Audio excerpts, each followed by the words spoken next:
Ayan.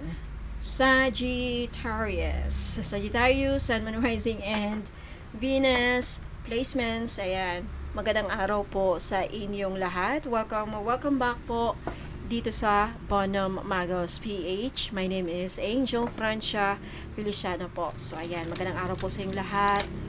So, again, welcome back po sa mga viewers natin. Sagittarius at sa lahat sa mga ibang zodiac signs, cross watchers. So, in today's video, Sagittarius, alamin natin kung ano yung mga dapat ninyong malaman pagdating sa inyong career. Right? Career at sa may mga negosyo na rin po. Ayan. Ayusin na natin yung ating... So, sa may mga negosyo dyan at may pinaproblema sa kanilang trabaho. Okay. Tingnan natin kung ano ang mga lalabas sa baraha. Kapalaran, mensahe at gabay para sa ating mga Sagittarius. Now, paalala lang po Sagittarius at sa mga ibang zodiac signs na nanonood. Lahat po ng readings ko dito sa YouTube ay general reading lamang po. So, ibig sabihin, hindi po lahat tayo makaka-resonate. Kunin nyo lang kung saan kayo nag-resonate Sagittarius at iwan niyo yung hinte. Alright, let's start. Sagittarius, first you have the Lovers. Next, you have the Eight of Wands. Next, you have the Ten of Cups. Next, you have the Eight of Cups. You have the Ace of Cups. Ooh. Okay. Next, you have the Six of Wands. You have the Four of Swords. King of Cups. You have the Knight of Wands. And wow! Possible outcome, you have the World. Ang ganda. Ang ganda ng pagtatapos. Okay, so umpisa na natin, Sagittarius.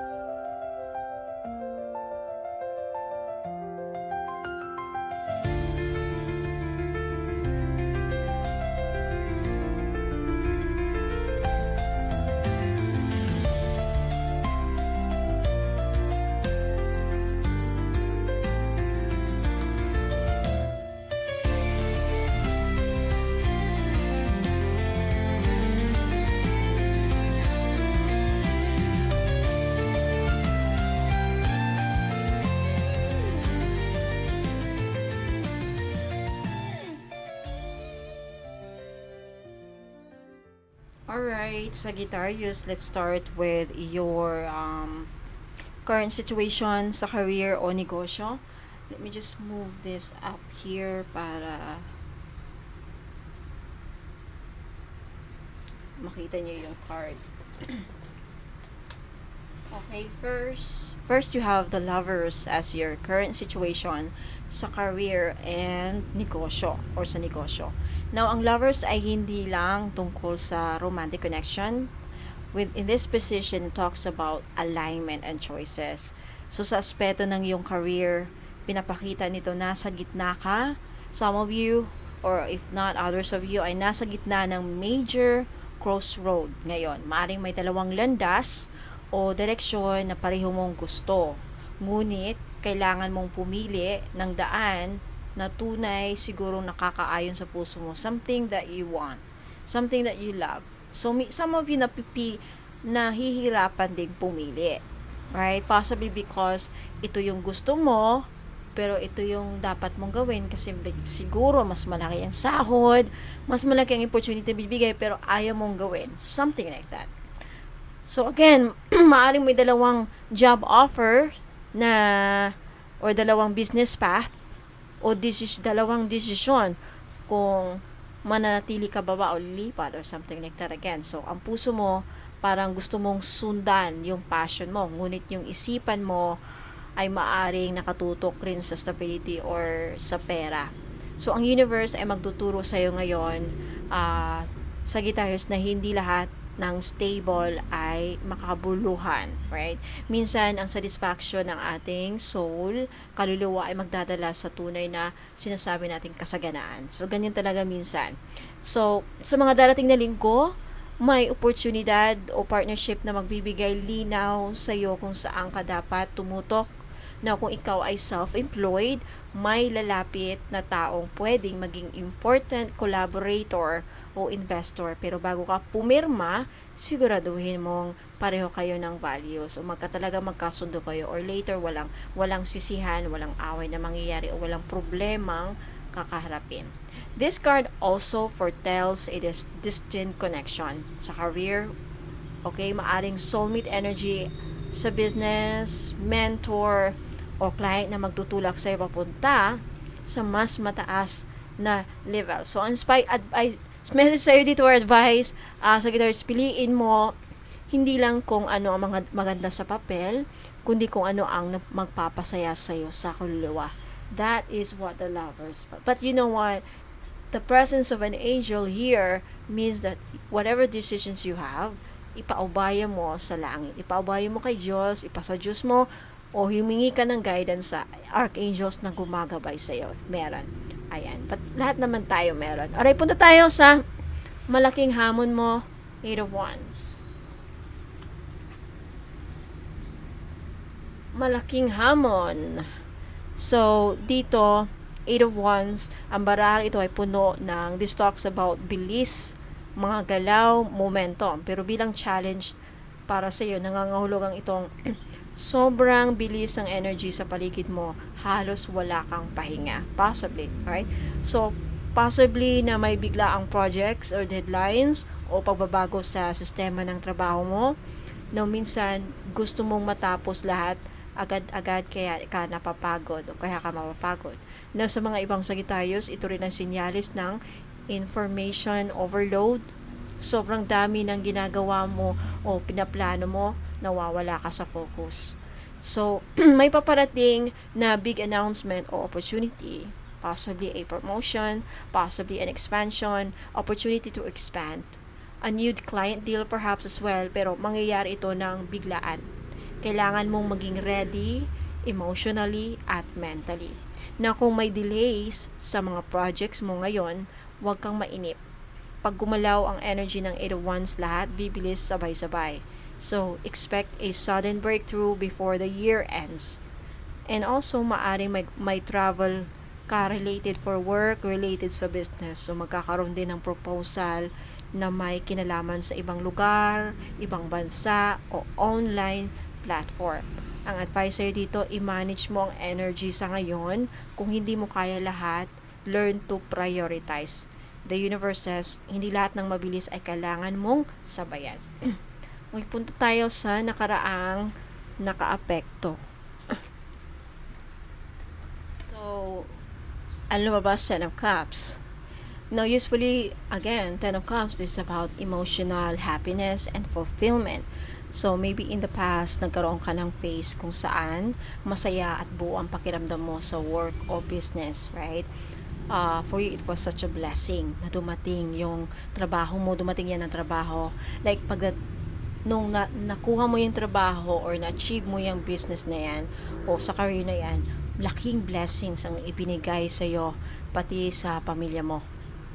So, and marahil, supportive din ang team.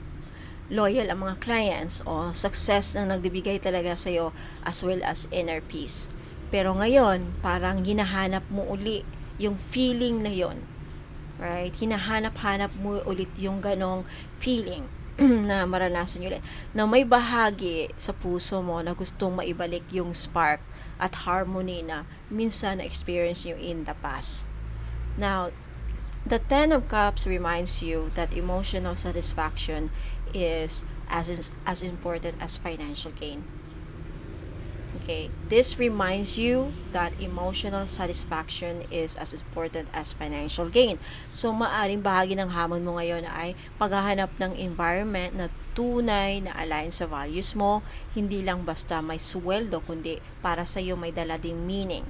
So, magbabalik ang fulfillment energy kung susundin mo ang calling ng puso mo, Sagittarius. For those of you who needs to hear this, okay, someone from your past, possibly an ex-coworker, an old boss, old mentor, or previous boss, or previous client, might reconnect with you at mag-o-offer sa iyo ng bagong opportunity. Isang koneksyon na magdadala ng bagong saya mo. Bagong saya or the same energy that you've felt before, of experienced before. The same experience, same feeling, same blessings. Okay? Same, kumbaga, gusto mo ulit maranasan yung ganun yung na-surprise ka, yung before na, yung ganun. Such a big blessing for you ulit. Gusto mo makaranas ulit ng big blessings, that you say that. Big blessings coming from heaven. So, ang lesson sa'yo dito, ang tagumpay na walang kaligayahan, actually ay parang feeling, magkakaroon ka talaga ng feeling na kakulangan. So, hanapin mo ang career na magbibigay sa'yo ng kapayapaan, at the same time, kikita ka ng malaki. Yan, dyan mo makukuha ang emotional fulfillment. Blessings. For some of you, yan ang gusto yung mangyari.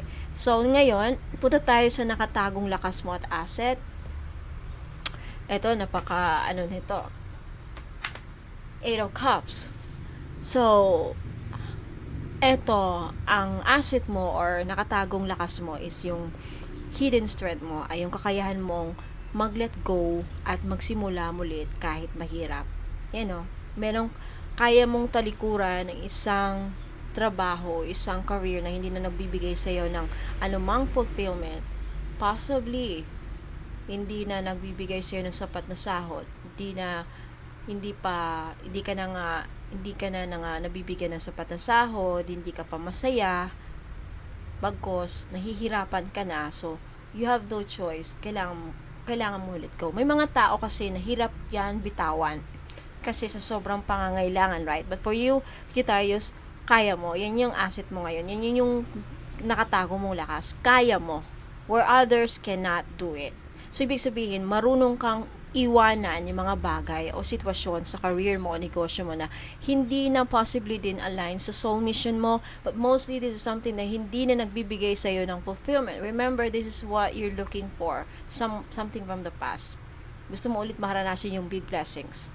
Now, kahit masakit, some of you pipiliin mong bulakad palayo para sa, yun na nga, ikakabuti mo. I feel like marami sa inyo ngayon, naghahanap kayo ng something na mas makakabuti sa akin. Doon ako sa mas makakabuti sa akin. Doon ako sa mas, makakapagbigay sa akin ng makakatulong sa problema ko sa career at sa negosyo ko. Something like that. So, ito ang magbibigay sa iyo ng power at the same time. Kasi hindi ka natatakot sa kung anumang pagbabago na kailangan mong gawin. What needs to be done, kumbaga. So, kapag ang iba ay kumakapit, again, sa comfort zone na, kahit nahirapan na ako, kahit sakto lang sahod, sige, hindi ko to iiwan. Natatakot silang mag-umpisa uli. Ikaw yung sumusulong patungo sa mas mataas na antas. Now, spiritually, this card shows you are evolving din. May spiritual awakening sa career mo na nangyayari. And I feel like your soul calling you that you know that you are meant to go up higher, right? Parang tinatawag ka din ng universe para sa mas sacred purpose na gagamitin yung talents mo para din makatulong at makapag-inspire ng iba. So, ang turning point mo is malapit na. Baka magdesisyon kang iwan ang lumang sistema, lumang trabaho, o nakasanayan mo na siguro na project, ginagawa sa career o negosyo para sundan ang mas fulfilling para sa'yo.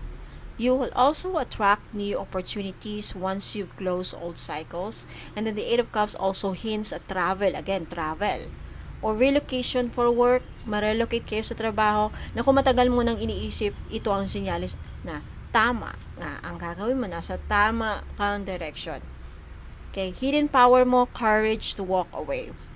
Intuition to follow the divine timing. Kapag sinunod mo ang tawag ng kaluluwa mo, hindi ka mawawala. Actually, so you are actually on the right path.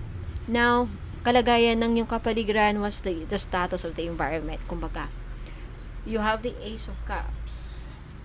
The Ace of Cups ay card ng bagong simula, new emotional fulfillment, new inspiration, at actually blessing ng universe. Oh, you're looking it here, right? In the past, gusto mong, ito na. So, sa yung career environment, may mga dumadalaw, gumagalaw, dumadaloy na fresh emotional energy. Kakibat yan yung blessings. So, ito ay maaaring bagong trabaho, bagong client, bagong creative project na magbibigay sa iyo ng saya at sense of purpose. So, ang energetic vibe na tala dito, the people around you are becoming more open and receptive sa iyo. Maaring may isa o dalawa o ilang tao na naniniwala sa kakayahan mo at willing tumulong sa iyo. Ang paligid mo ngayon ay ready, handa na para sa new chapter of abundance and harmony. So, sa negosyo, ito ay tanda ng positive customer response, bagong market growth, bagong product or services na tatangkilikin ng maraming tao. So, may paparating na emotional reward sa career mo, Sagittarius. Maaaring promotion na matagal mo nang hinihintay, increased sahod, recognition, o message of appreciation mula sa higher-ups or clients. For business owners, expect a wave of good testimonials, new customers na galing sa word of mouth. Now, if you've been tired or emotionally drained, darating din ang bagong inspirasyon na magbabalik sa iyong drive at creativity and also healing. Now, for those of you na nagkasakit sa trabaho, nawala ng trabaho dahil nagkasakit, or hanggang ngayon nagkakasakit, or hindi na makapag-negosyo dahil nagkasakit, healing. Ace of Cups, this is like a healing. So, bibigyan ka ulit, you are surrounded by healing energies, so gagaling ka. Now, okay, buksan mo lang yung puso mo, bubuhos ang biyaya. Mag-uumapaw, oh. Actually, mag-uumapaw, mag-uumapaw. Now, punta tayo sa puso't isipan. Now, again, bago tayo pumunta dito sa next chapter. So, again, sa ngayon, Sagittarius, no, ikaw ay nasa transition from old cycle papunta sa bagong mission mo, bagong chapter, bagong kabanata ng iyong career at negosyo. So, nagsisimula kang pumili ng daan na mas align sa puso mo with the Lovers. Pero some of you kailangang i-balance ang bilis at pressure na dala ng 8 of Wands. And then, ang nakaraan mo, the 10 of Cups, ay magbibigay sa iyo ng blueprint kung ano talaga ang matatawag mo na happy success para sa iyo. And yung hidden strength mo with the 8 of Cups ay ang kakayahan mong mag-let go sa mga bagay na hindi na nagsaserve sa iyo ng mabuti o sa purpose mo. At ang kapaligiran mo right now with the Ace of Cups ay handa na ulit para sa bagong simula. Puno ng inspirasyon, puno ng creativity, puno ng emotional support, at puno ng blessings. Alright, punta tayo sa next card. You have the 6 of Wands as your puso't isipan. Now, ito yung card ng victory. Right? Recognition at self-confidence. So, sa puso mo, Sagittarius, gusto mong maramdaman na some of you mapapansin na ng lahat ang hirap mo, ang pagsisikap mo. Gusto mo ng acknowledgement. Gusto mo ng validation. Gusto mo ng mapansin ka. Gusto mong mapansin ang mga naabot mo. Gusto mong ma-praise. Gusto mong tangkilikin ka. Gusto mong maging, I don't wanna say sikat. Gusto mo lang siguro ng acknowledgement. Mapansin sa trabaho, ma-acknowledge yung pagsisikap mo, ma-acknowledge yung mga ginagawa mo, effort mo, as well as sa negosyo, you want to succeed. You want to achieve victory with your heart and your mind because you've been working hard behind the scenes. And now, gusto mo nang nakita ng mundo ang iyong tunay na halaga, your worth. So, ang Six of Wands sa career ay sinyalis na handa ka na sa spotlight. Kung dati ay nagdududa ka kung sapat na ba ang galing mo, ngayon, unti-unti nang magbabago ang energy mo. Ang puso mo ay puno ng apoy, puno ng drive, puno ng determination. Gusto mong magtagumpay, gusto mong mag-succeed. Hindi lang dahil para sa pera, kundi para meron ka mapatunayan na kaya mo, matalino ka, may kakayahan ka. Na yan ang mga talents and skills mo. Right? So, sa susunod na mga linggo or buwan, makakamit mo ang tagumpay o pagkakilala, maaring ma-promote ka, maaring ma-recognize ang project mo or idea mo, or ito din ay pagkamit ng milestone sa business. Ooh, I love this. Na may mga taong magsisimulang hahanga sa kakayahan mo. Right? Ito na yung panahon na maipakita mo ang leadership qualities mo. Na kung nasa social creative industry ka, content creation, sales, business, healing work, ganyan, ito na ang time para umangat sa visibility. So, you are really meant to be seen. So, wag mong itago yung kakayahan mo, talent mo. So, gamitin to para din magbigay inspirasyon sa mga ibang tao. Oportunidad na paparating, Four of Swords. So, pagkatapos ng mga sunod-sunod na gawain, no, Sagittarius, paparating yung pahinga na magbibigay sa iyo ng kaliwanagan. Ito ay card ng rest, recovery, healing, and Ace of Cups, clarity. No, minsan, akala natin kailangan puro galaw-galaw para umasenso. Pero alam mo, Sagittarius, sabi din ng universe, kapag natutulog ang katawan, nagigising ang karunungan. Sana mag-guess nyo yung meaning yan. Now, darating yung pagkakataon sa career mo na para makapagpahinga ka naman, makapag-rest ka naman. So, possibly vacation, bibigyan ka ng, because of your hard work, bigyan ka ng time off, sumaring break din sa trabaho, no? Leave with bonus. May mga ganun ba? Leave na may dalang bonus. O simpleng panahon ng katahimikan. Ito rin ay tandaan ng mental clarity. So, finally, maintindihan mo kung anong direksyon ang gusto mong tatahakin. Na kung matagal ka ng pagod o emotionally drained ka sa work at negosyo, ito ay senyales na darating ang panahon ng healing and realignment bago ka sumabak sa bagong yugto ng tagumpay. So, may offer na posibleng magbibigay sa iyo ng mas stable at peaceful environment. Halimbawa, remote job, flexible work, new workspace na kalmado, hindi stressful. Alright? And sa mga may negosyo dyan, negosyante, ito na yung panahon para makapag-isip kayo ng bagong strategy, magandang strategy, or a short pause ngayon na magbibigay sa'yo ng mas malaking progress in the future. Alright, so kapag natutunan mo magpahinga, nagiging mas malinaw kung ano ang susunod mong mga hakbang. Alright, posibleng balakid punta tayo, lumabas King of Cups. Now, ang King of Cups ay energy ng emotional, mature na leader. But then, bilang balakid, ito ay nagbabala laban sa pagiging sobrang absorbed or emotionally attached sa lahat ng bagay. So, maaaring ikaw ang laging takbuhan ng iba sa trabaho, sa negosyo. And dahil dito, nakakalimutan mong i-manage ang sarili mong emosyon. Now, sa career, maaaring masyado mong dinadala ang mga problema ng team, ng clients, o pati sa pamilya, no, dala-dala mo. O kaya naman, dala-dala mo ang problema sa trabaho. Alam mo yun, like, have you ever experienced na may kasabihan na kung may anong issue sa bahay, iwan mo. Anong problema mo sa bahay, iwan mo. Huwag mo dalhin sa trabaho. Ito yun, King of Cups, magiging balakid mo. So sana kung, pero hindi maiwasan yan eh.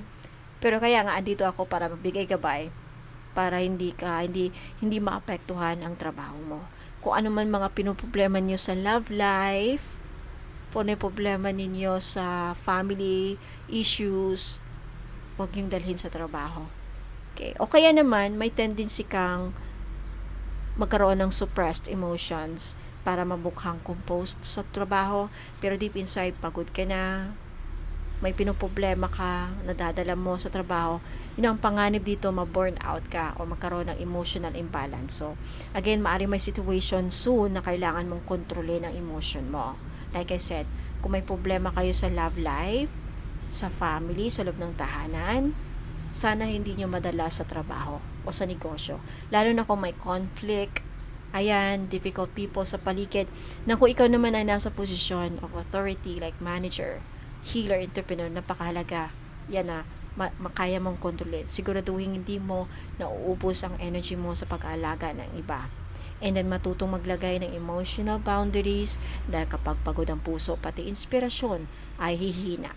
Alright, punta tayo sa payo ng payong spiritual. Alright.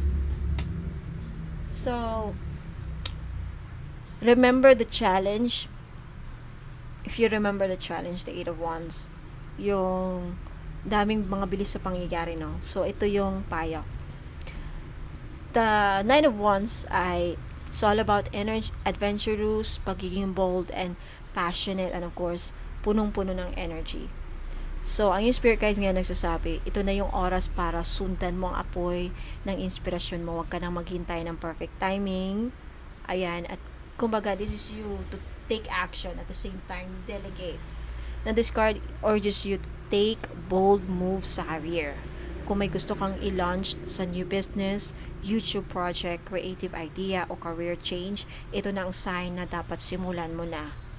Okay, may kakaibang charisma ka sa panahong ito. Kaya kayang-kaya mo maka-attract ng support, clients, collaboration, and even success, kaya mong ma-attract yan.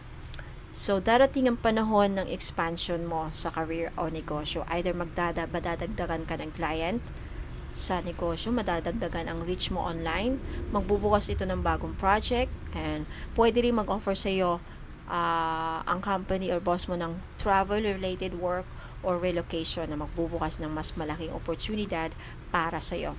Na kung susundin mo ang momentum na ito, may chance kang makikilala bilang leader, ma-promote ka, or influencer sa iyong field bago matapos ang taon. So, you are the fire that inspires others. Don't dim your flame.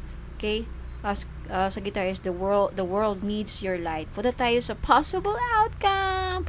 I love this for you. Ito na ang grand finale. Grand finale ng reading mo, the World card. Isa sa pinaka-positive sa buong tarot deck, right? Ito ay sinyales ng success, completion, global recognition. So, pagkatapos ng lahat ng challenges, ikaw ay magkakaroon ng sense of fulfillment. Parang sinasabi ng universe na mission accomplished. Diba? So, sa career, kung may project kang tinatrabaho ngayon, ito ay magiging matagumpay at matatapos sa magandang paraan. Kung maaari kang ma-recognize hindi lang sa social level, kundi sa mas malaking komunidad, tulad ng pagiging kilala sa industry, pagkuha ng international clients, o pagkakaroon ng breakthrough online. Na kapag nagpaplano ka rin magturo, for those who wants to teach, mag-coach, o magbahagi ng kaalaman mo, even sa ibang bansa, international level, the World card confirms that yes, it will happen and you are ready. So, within the next 3 to 6 months, makikita mo ang malaking bunga ng mga pinaghirapan mo.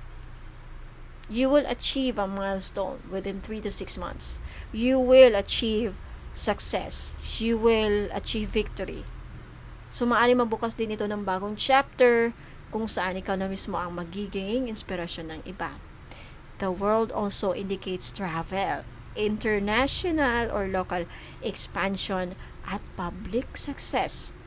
Kung may pangarap kang ilabas ang brand mo o career mo sa mas malawak na audience, ito na ang simula ng malaking pagbabago. You have completed a cycle. You will complete a cycle. And susunod na hakbang ay hindi takot kundi pagyakap sa mas malaking mundo na naghihintay sa iyo. Alright, so alam mo sa guitarist, ito na ang panahon ng pag-angat mo. And you know that. Lumabas dito sa pag-angat mo sa negosyo, sa may negosyo dyan, pag-angat sa trabaho. Right? International level success. Yan. So, you are all really being guided. Here pa lang sa lovers, you have your angel here. You are being guided to share your light, to take bold steps with the Knight of Wands. Okay? And to believe na yung talento mo, skills mo, ay hindi aksidente. It is a calling. It's a gift. So, lumago ka sa bawat hakbang. Lalago ka talaga. Yung tagumpay ay natural na daloy sa'yo. So, hopefully, naka-resonate po kayo. Let me know in the comments. Right? Like this video po at nagustuhan ninyo. Maraming salamat. At sa mga hindi pa po nakapag-subscribe, mag-subscribe na po kayo. Huwag niyo pong kalimutang i-click yung notification bell para ma-notify kayo sa mga readings ninyo sa Sagittarius. Now, sa mga gusto pong magpabook again ng private reading, Akashic reading, tarot reading, private tarot reading, palm reading, aura reading, ayan. For more information, you can visit my Facebook page, Bonong Magos PH, yung my blue check po, verified ni Meta.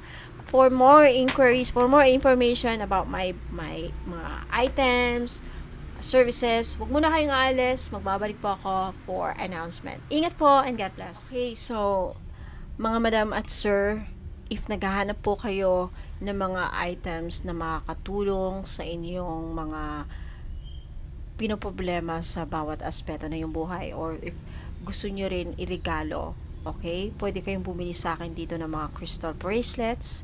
May panlalaki, may pambabae, may unisex, ayan, or necklace, or earrings, or even rings, ayan. So, paano niyo mahahanap ang aking mga products? Okay, if ever ito yung phone ninyo, nanonood kayo dito sa akin sa YouTube, ayan, makikita nyo dito sa, makikita nyo dito sa baba ng title, okay? Sa baba ng title, makikita nyo dyan, may shop na nakalagay, na may parang logo na bag. I-click nyo yan dyan, and then, dito sa baba ng video, makikita nyo yung Bonong Magos PH Store. So, i-click nyo lang yung view Bonong Magos PH Store, and then you will be redirected dito sa YouTube ko, YouTube channel pa rin, na sa store page. Kasi dito, andito yung home page, videos, shorts, live, playlist, post, and then membership, and then pinaka-last store. No, sa store page, storefront dito, andito yung mga naka-featured na mga products. Mamili lang kayo dyan. So, paano nyo malalaman kung alin dyan ang para sa inyo? Of course, if may nagustuhan kayo, like for this example, itong red garnet ring, i-click nyo lang yan, and then, you will be redirected to my website. You can shop there, you can buy through my website if may PayPal po kayo. Kaya lang wala po ako sa ngayon international shipment. Now, sa mga taga-ibang bansa na gustong mag-avail ng aking item, ang maisasuggest ko po is ipadala muna natin dito sa mga kamag-anak mo dito sa Pilipinas, kamag-anak, kapamilya, or a trusted friend, and then sila na bahala paano nila ipadala papunta sa iyo. Okay? So like for this example, if this is the item na gusto nyong bilhin and you are curious ano mga benefits nito, okay, you just have to look at the description. Andyan na yung price kung magkano, and then if you scroll down, makikita niyo ang description, benefits ng mga stones, kung anong merong stone ang nandyan sa bracelet o sa ring na yan.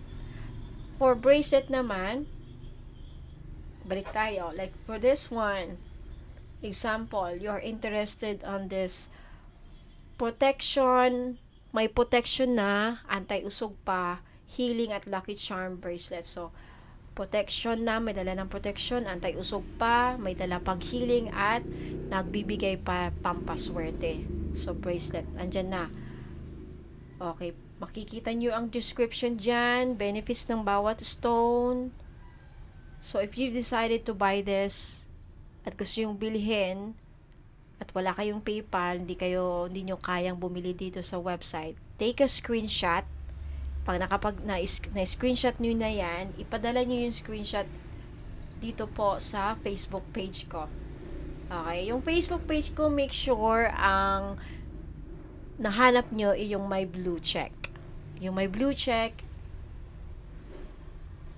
at may 8.5 followers. Wala akong pina-follow ha. Wala akong friends. Hindi po ako nagsisend ng friend request. If ever may nagsisend sa inyo ng friend request, okay, yun po ay mga scammers. Kaya mag-ingat po. Ang nakalagay dyan sa bio is my name, Angel Francia Feliciano, at ako lamang po ang papadalhan ninyo ng payment ninyo, wala nang iba. Wala akong assistant, wala akong mga tauhan, ako lang po, solo ko lahat. Okay? So, if ever iba po ang papadalhan nyo ng payment sa Bonomagos PH, scammer po yan. Okay? Ayan po ang palatandaan. So, I hope na-explain ko na. Again, maraming salamat po. Ingat po kayo and God bless.